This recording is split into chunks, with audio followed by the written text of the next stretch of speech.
motivasi. Oh, oke. Thank you. Selamat malam Pak Hendri dan Ibu. Waduh, luar biasa ya. Kemudian teman-teman Komsel semua, terima kasih. Saya diberi kesempatan untuk sharing. Tidak kebetulan. Thank you juga buat kesempatan yang diberikan, ya, Ibu Lubi dan Bapak. Nah, malam hari ini saya mau share tentang bagaimana mengalami penyediaan Allah yang luar biasa ya dalam situasi abnormal. Jadi situasi kita ini bukan cuma new normal, tapi benar-benar abnormal karena sejak saya lahir dan ingat sampai sekarang, belum pernah situasi yang seperti ini saya alami. Saya tidak tahu Bapak Ibu, sungguh luar biasa, di luar kenormalan. Jadi saya sebut situasinya abnormal. Nah, saya ketika merenungkan situasi ini, Tuhan memberikan saya inspirasi tentang bagaimana orang-orang percaya bisa hidup dan mengalami penyediaan Allah atas kebutuhan hidup, keluarga, rohani, jasmani, materi dalam situasi new normal ini. Ya. Karena setiap kita kan punya bisnis, pekerjaan, pelayanan. Ya. Hamba-hamba Tuhan juga situasinya tidak mudah karena apalagi di desa, gereja-gereja tutup dan sebagainya. Dan bisnis katanya 63% mengalami penurunan. Jadi gimana caranya kita bisa jalan dan bisa sukacita, enjoy, ngalami hidup ini? Kita lihat kisah Abraham, Kejadian 22, kisah yang sungguh terkenal, jadi lebih mudah kita merenungkannya. Abraham mengalami situasi abnormal, di mana mungkin dia lagi ngopi-ngopi, ya minum kopi AA gitu, saudara.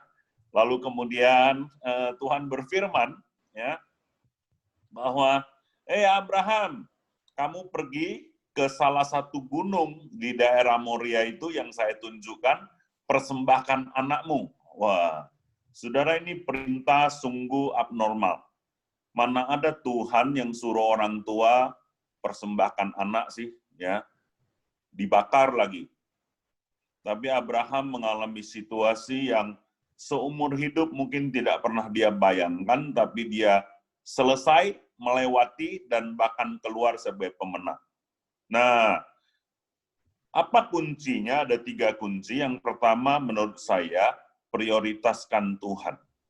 Dalam segala kondisi, situasi hari-hari ini, saya dan saudara, Bapak Ibu, mesti memprioritaskan Tuhan di atas segalanya.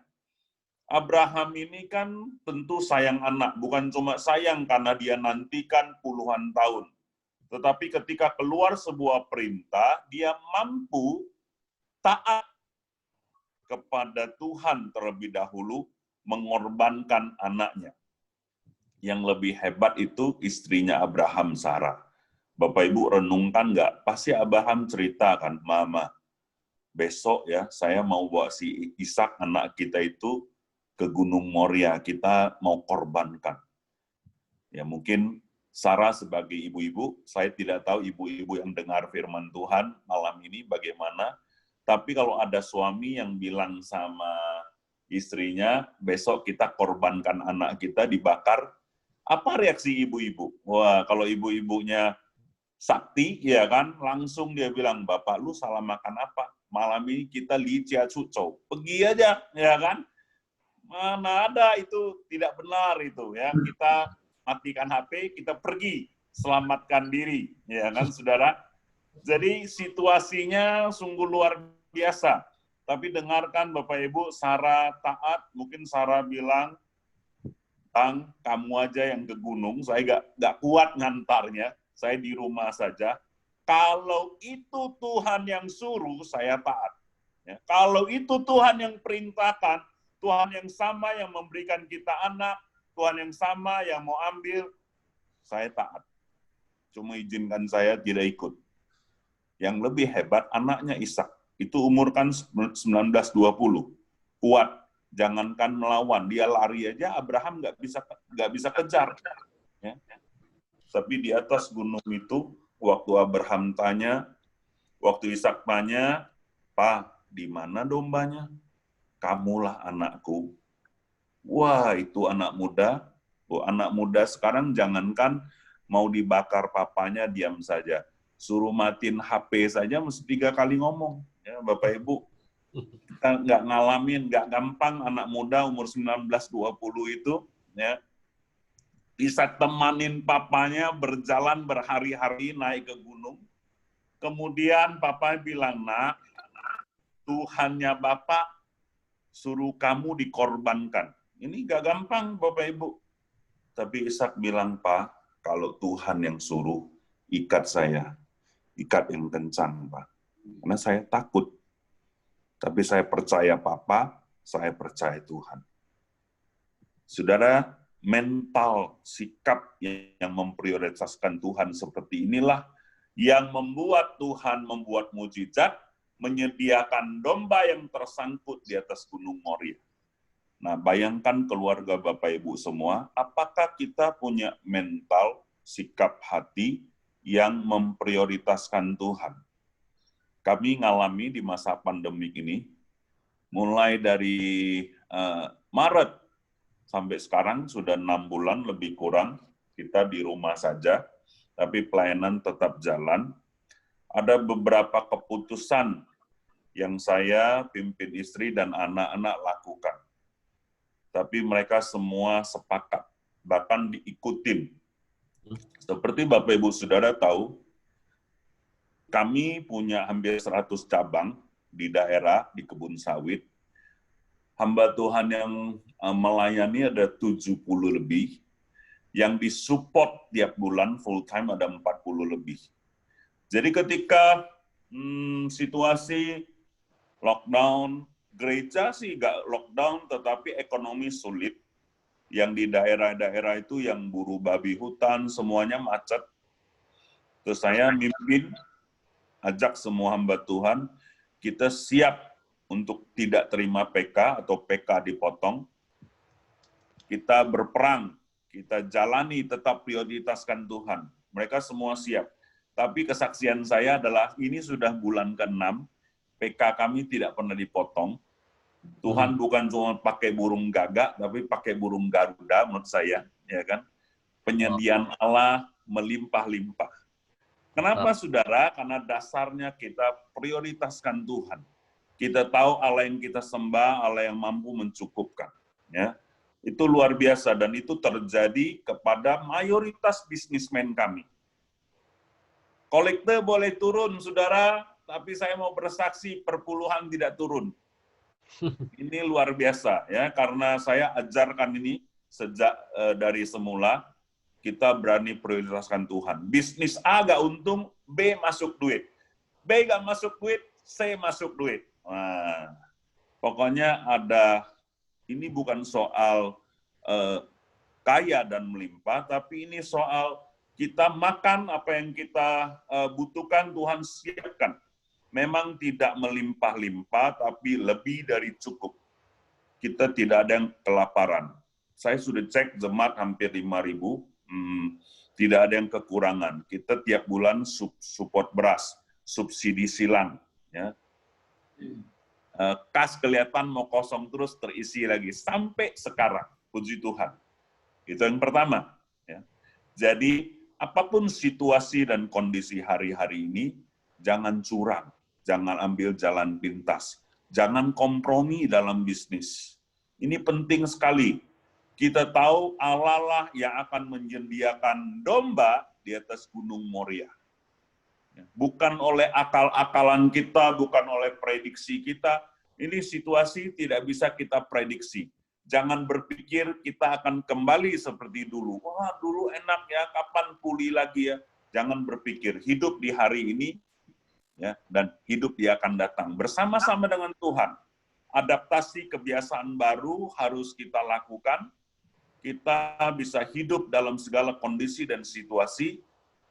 Walaupun berjalan di atas air, asal sama Yesus, kita tidak akan tenggelam. Haleluya.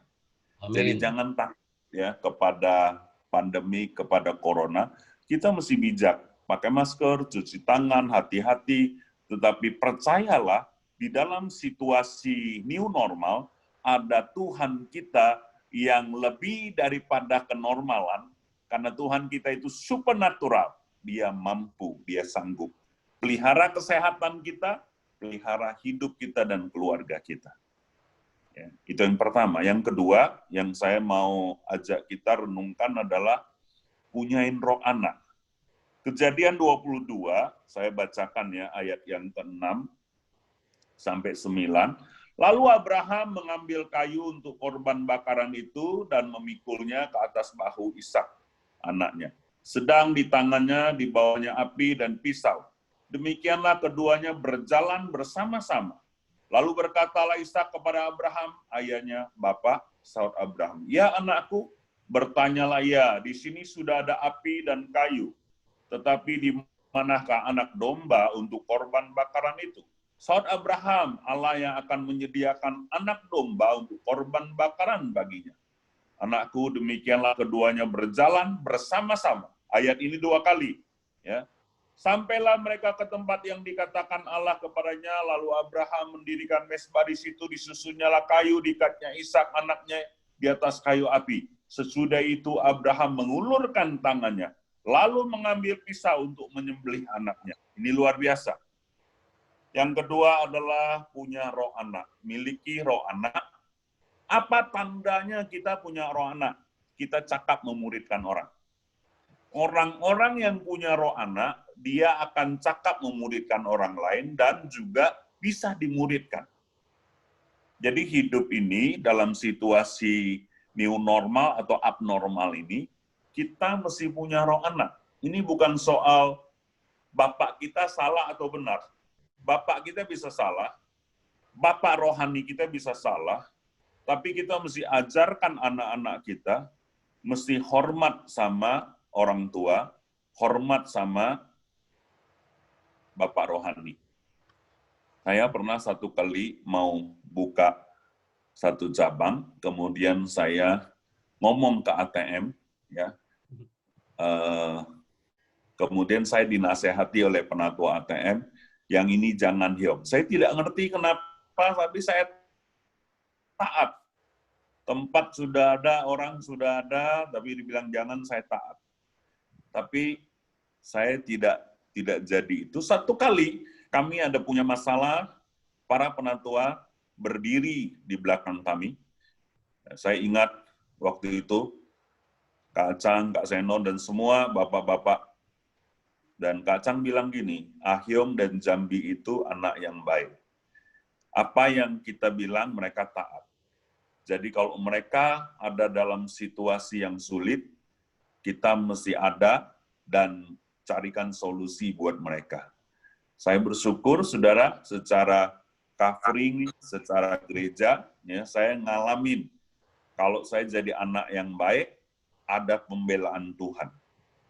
Nah, refleksinya buat Bapak Ibu adalah kita semua punya anak. Ajarkan anak-anak kita, papa mama bisa salah, tapi jangan pernah kasih mata putih. Kadang-kadang kan sampai miring-miring, ya. Wah, bukan soal ini. Sikap yang melawan itu, saudara, membuat anak-anak tidak diberkati. Pagi tadi saya nasihati satu anak muda yang sudah berkeluarga, papinya ulang tahun ke-62, semua datang. Tapi dia masih di Jambi, dia nggak datang. Saya kasih nasihat, dia kasih berbagai alasan, papinya kaya tapi pelit lah, beginilah. Saya tegur dan dia nangis. Di handphone tentunya dia janji malam ini dia akan datang dan sungkem ke ayahnya. Kenapa saudara, kalau kita nggak punya roh anak, susah untuk kita jadi bapak yang baik. Ya. Karena memuridkan orang itu nggak gampang. Mesti ditemani, difahami, bukan soal benar atau salah, tapi ini soal sikap hati. Nah, sikap hati Ishak di atas Gunung Moria itulah yang membuat sampai hari ini keturunan Ishak, menjadi bangsa yang populer, jenius, apa yang tidak dikuasai oleh Yahudi, ya, keuangan, teknologi, semua lini di dunia ini. Kenapa, saudara? Karena dari Ishak punya sikap hati yang berserah. Visi memang datang ke Abraham, tapi siapa yang meneruskan? Ishak, kemudian ke Yakub. Ya, Abraham hanya ambil, tapi ke Ishak. Ada yang bilang, iyalah Ishak idiot Pak, makanya dia dengerin saja. Lebih hebat lagi kalau Ishak memang idiot, dari orang idiot pun Yahudi bisa cerdas begitu, apalagi saya dan saudara. Ya kan? Tapi saya percaya Ishak tidak idiot. Dia itu saking hormatnya sama Tuhan dan orang tuanya. Jadi mau mengalami mujizat penyertaan Allah yang luar biasa, milikilah roh anak seperti Ishak. Saya berdoa ya supaya anak-anak Bapak Ibu semua paham prinsip ini. Ini mesti diajarkan bertahun-tahun, ngomong terus ya. Orang tua mesti dengan berbagai macam cara ajarkan, perhatikan sikapnya sampai dia paham.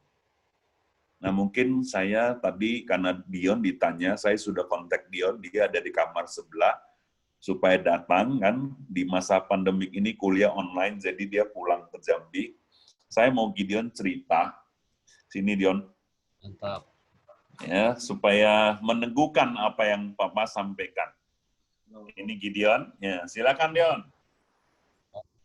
Halo semuanya. Halo.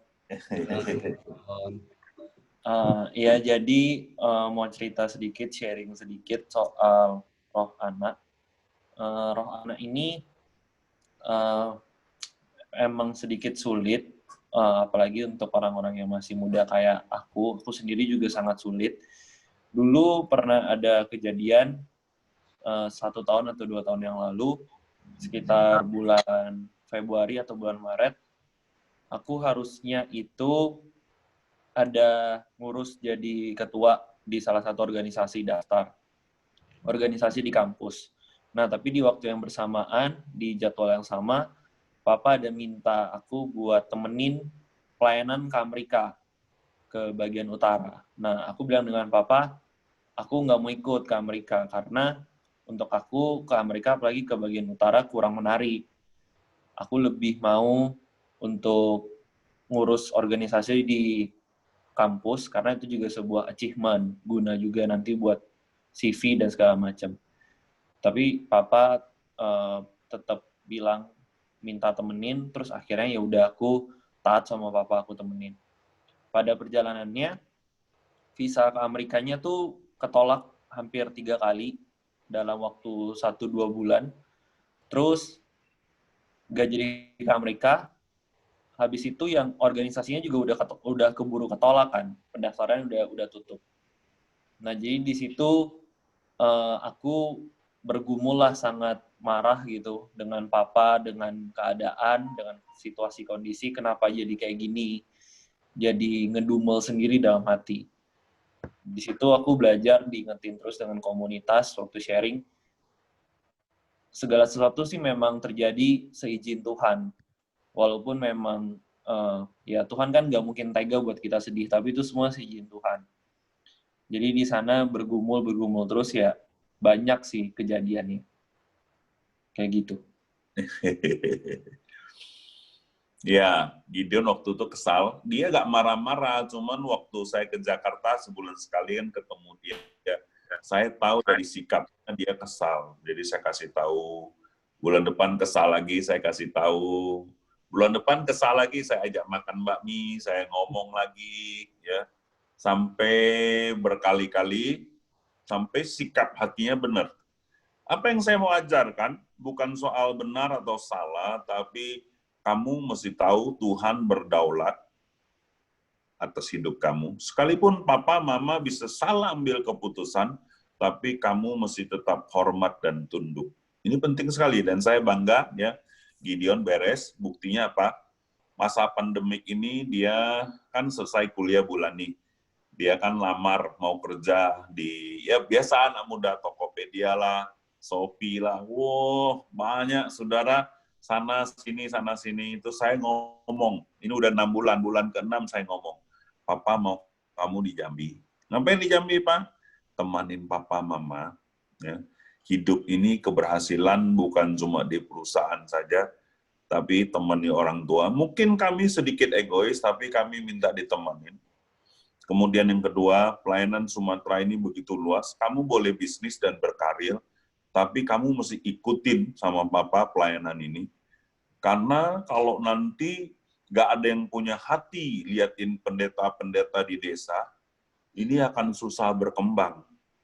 Siapa yang punya hati dan mau disalibkan untuk mikirin, ya kalau soal pelayanan semua pendeta jago, tapi untuk konekkan pelayanan, klinik kita, kemudian panti orang gila, lalu kemudian training center, sekolah, sekarang sekolah sudah ada SD, mau bangun lagi SMP, itu untuk konekin semuanya, mesti ada yang concern mikirin, dan saya mau Gideon mikirin. Dia belum mau, tapi dia paling tidak 2 minggu yang lalu sudah putuskan untuk tinggal di Jambi. Ya, stay, mungkin 1-2 minggu ini dia akan ke Jakarta untuk ambil barang-barang di apartemen, dan apartemen akan dijual atau disewakan, terus Dion akan pulang ke Jambi.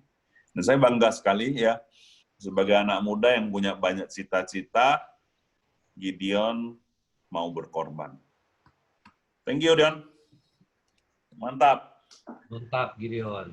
Ya, itu hal yang kedua. Ya. Hal yang ketiga, langsung saya sambung sebelum kita tanya-jawab adalah kita mesti taat kepada tuntunan Tuhan setiap waktu. Apa maksudnya taat kepada tuntunan Tuhan setiap waktu? Perhatikan Kejadian 22 ayat 3, saya bacakan. Kejadian 22 ayat 3, begini bunyinya. Keesokan harinya pagi-pagi bangunlah Abraham, ia memasang pelana keldainya dan memanggil 2 orang bujangnya berserta Ishak anaknya, yang membelah juga kayu untuk korban bakaran itu. Ayat 2, yang di Alkitab ayat 2 ya, di HP ayat 3. Firman-Nya, ambillah anakmu yang tunggal itu yang kau kasihi, yaitu Ishak, pergilah ke tanah Moria dan persembahkanlah dia di sana sebagai korban bakaran pada salah satu gunung yang akan kukatakan kepadamu. Perhatikan, Tuhan tidak langsung kasih alamat tepat. Pergi ke situ, ke salah satu gunung.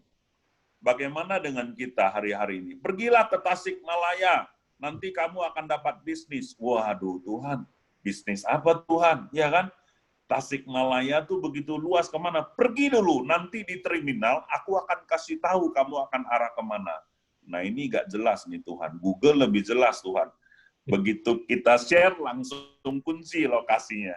Nah, penyakit atau kelemahan kita sebagai orang percaya adalah ketika kita berdoa, Tuhan buka jalan. Begitu buka jalan, kita meluncur sendiri. Nggak lagi minta petunjuk kedua, ketiga, dan keempat. Akhirnya ketika anjlok, kenapa ya yang datang dari Tuhan anjlok? Dengarkan baik-baik, Tuhan itu berubah. Apakah perintah Tuhan bisa berubah? Iya. Berapa hari yang lalu dia suruh korbankan Ishak. Habis itu dia rem mendadak. Oh tunggu, gak jadi. Domba di belakang kamu. Bayangkan kalau misal Abraham nggak pakai dengar, dia maju tak gentar dengan perintah yang kemarin. Ishaknya KO. Makanya Abraham itu dia dengar-dengaran setiap hari. Dengar-dengaran, ya kan? Mau beli rumah, tunggu. Ini udah cuan Tuhan, tunggu. Kenapa mesti tunggu? Gak tahu, tunggu. Tuhan suruh tunggu. Tahu-tahu corona datang. Nah kan, sudah ku bilang, untung nggak beli. Kalau beli nyungsep, nggak bisa nyicil sekarang. Nah itu kesaksian dari salah satu jemaat. Aku udah lihat, udah sir, udah cuan, sudah ho. Tapi waktu doa Tuhan suruh tunggu. Akhirnya aku taat. Untung nggak nyungsep. Untung aku taat. Jadi Bapak Ibu, Tuhan itu Tuhan yang hidup. Dengarkan Tuhan itu setiap waktu, bukan sebulan sekali. Ada yang lebih parah, kalau misalnya setahun sekali, ya kan? Ada yang bilang, enggak lah, saya mah 2 bulan sekali. Tergantung siapa yang undang dan menunya apa. Ya.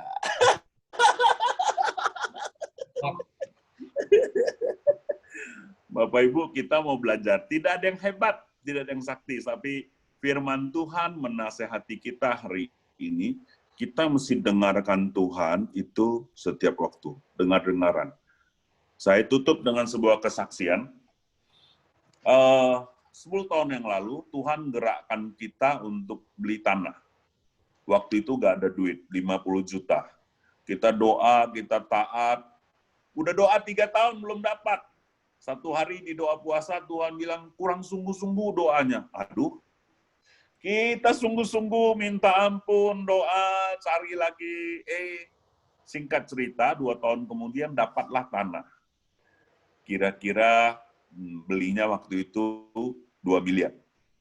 Sekarang udah 10 M lebih tanah. 5.000 hektar, 5.000 meter di tengah kota. Jadi gede tanah itu untuk bangun gereja. Doa-doa setelah dapat tanah, gambar set plan sudah keluar, datanglah visi untuk sekolah. Wah, itu kita 2 tahun. Doa, diskusi, doa, rapat menatua, 2 tahun akhirnya kita batalkan bangun gereja, pergi bangun sekolah. Tidak ngerti kenapa. Secara logika orang lebih suka memberi untuk bangun gereja dari bangun sekolah. Tapi kita tahu Tuhan kasih kita visi pendidikan. Ya udah kita jalan. Ya, setelah 3 tahun jalan sekolah, kita baru paham hari ini, untung nggak bangun gedung. Sekarang rumah saya saja, ya, itu bisa ada 8 ruang ibadah, dan banyak yang kosong karena corona ini. Ya, orang-orang nggak ibadah gedungnya. Untung gedung yang belakang itu jadi sekolah, masih efektif untuk mendidik. Jadi tuntunan Tuhan bisa berubah. Itu aku tanya, Tuhan, kenapa ya Tuhan berubah? Kami salah dong dengerin waktu itu bangun gereja. Enggak. Kalau hari itu aku bilang bangun sekolah, kalian pasti nggak dengar. Jadi Tuhan arahkan pelan-pelan. Tuhan tahu, ya. Kadang-kadang Tuhan nggak paksa kita, dia arahkan kita belok kepada visinya pelan-pelan. Jangan buru-buru full time, tapi satu hari engkau bisa meninggalkan sebagian pekerjaanmu untuk mengurus jiwa. Ini satu malam nggak cuan berapa banyak ini 3 jam urusin komsel. Kalau nego proyek udah banyak sekali uangnya. Tapi kan kita semua rela memberi waktu karena Tuhan, ya, karena kita mau dengarkan Tuhan, karena komunitas. Jadi hidup ini kita harus terus-menerus memperbaiki, prioritaskan Tuhan, punya roh anak, lalu kemudian taat kepada tuntunan Tuhan setiap waktu. Saya hari-hari ini diberkati oleh karena corona, minta maaf kalau saya ngomong gitu, karena saya melihat justru di masa-masa corona ini banyak mujizat dan pemeliharaan. Jadi waktu kita susah dan terdesak, kita tahu siapa Tuhan kita. Ya, saya teringat doakan bulan depan saya akan pindah ke ruko. Jadi rumah saya ini kan gede, tanahnya ada 1.000 meter dan gedungnya banyak. Ini ibadah new normal, ibadah kita jadi banyak sekali, tapi kecil-kecil karena dibatasi oleh pemerintah, kita mulai pinjamkan untuk komsel. Kan ada 138 komsel. Ada komsel yang sudah berani offline, ya, saking kangennya, tapi nggak berani di rumahnya. Belum ada yang mau buka rumah, ya kan? Akhirnya ruangan gereja, sekretariat dipakai komsel. Ada yang 2 komsel gabung, 1 komsel, 3 komsel. Nah, rumah saya seperti Bapak Ibu Saudara tahu kan sudah diserahkan sejak tahun lalu kepada gereja. Planningnya tahun depan saya pindah. Tapi di masa pandemik ini saya merasa Tuhan mendorong saya pindah lebih cepat. Saya ajak anak dan istri, sekali lagi mereka bilang, kalau Tuhan yang suruh, kita sepakat. Kita prioritaskan, rukonya dicat sederhana, lalu bulan depan kami akan off, pindah.